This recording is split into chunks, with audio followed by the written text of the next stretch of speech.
जय हिंद दोस्तों, मैं आशीष शुक्ला मिशन इंस्टीट्यूट पर आप सभी का बहुत बहुत स्वागत करते हैं। आज आपको हम समास के भेद की एक छोटी सी ट्रिक बताने चल रहे हैं। ठीक, जैसे जब आपसे कभी पूछा जाए कि समास के कितने भेद होते हैं, किसके? समास के भेद। ठीक, समास के कितने भेद होते हैं, या अगर आपसे पूछा जाए तो आप उत्तर क्या देंगे? 6। अब जो 6 तो उत्तर आपने दे दिया, लेकिन अब आपको नहीं मालूम है 6 कौन कौन से होते हैं। इसके लिए हम आपको एक बेहतरीन ट्रिक लेकर आए हैं। अब देखिए, जैसा कि आपने उत्तर दिया समास के कितने भेद होते हैं, 6 भेद होते हैं। अब हम आपको एक बहुत छोटी सी ट्रिक बताते हैं। समास के जो 6 भेद होते हैं, 6 भेदों के नाम क्या होते हैं? जैसे आप एक छोटा सा ट्रिक लिख दीजिएगा, अब तक दादा। ठीक, एक छोटी सी ट्रिक क्या लिखेंगे? अब तक दादा लिखेंगे। ठीक, अब यह देखिए, अगर दोस्त देखिए कि यहाँ पे अब तक दादा हमने लिखा है, इसमें समास के 6 भेद आ गए हैं। अब 6 भेद आए कैसे, यह भी आपको देखना है। इसमें सबसे पहला एक वर्ण आया है क्या? आ क्या हो गया? अव्ययी भाव हो गया। ठीक, क्या हो गया? अव्ययी भाव हो गया। ठीक, उसके बाद फिर क्या आया है? बा आया है। बा मतलब क्या हो गया? बहुब्रीहि समास हो गया। ठीक, क्या हो गया? बहुब्रीहि समास हो गया। उसके बाद फिर क्या आया? ता आया तो क्या हो गया? तत्पुरुष समास हो गया। ठीक, उसके बाद फिर क्या आया? का आया तो क्या हो गया? कर्मधारय समास हो गया।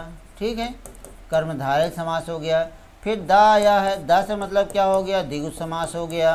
ठीक, क्या हो गया? द्विगु समास हो गया। उसके बाद फिर एक दा आया है तो क्या हो गया? द्वंद्व समास हो गया। ठीक, क्या हो गया? द्वंद्व समास हो गए। ठीक, अब इस तरह देखिए द्वंद्व समास हो गया भैया।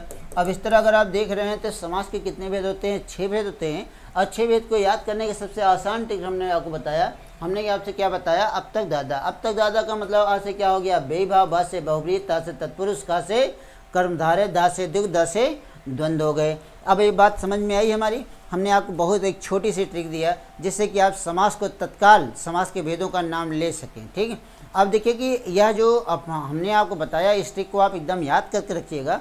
और कभी भी आपसे पूछा जाए कि समास के कितने भेद होते हैं तो आप उत्तर देंगे 6। अगर उसने पूछ लिया कि कौन कौन से होते हैं तो उनको आप बता दो कि अब तक दादा होते हैं। दादा मतलब अगर मान लो दादा रहे, बूढ़े बूढ़े रहें तो उनके सामने ना कहना, क्योंकि वो गुस्सा हो जाते हैं। उनको अगर आप दादा कह देंगे, उनको चाचा बोलिएगा तो खुश रहते हैं। चाचा का मतलब क्या होता है? थोड़ा यंग रहते हैं ना, जवान रहते हैं, उनको जवानी का जोश चाहिए।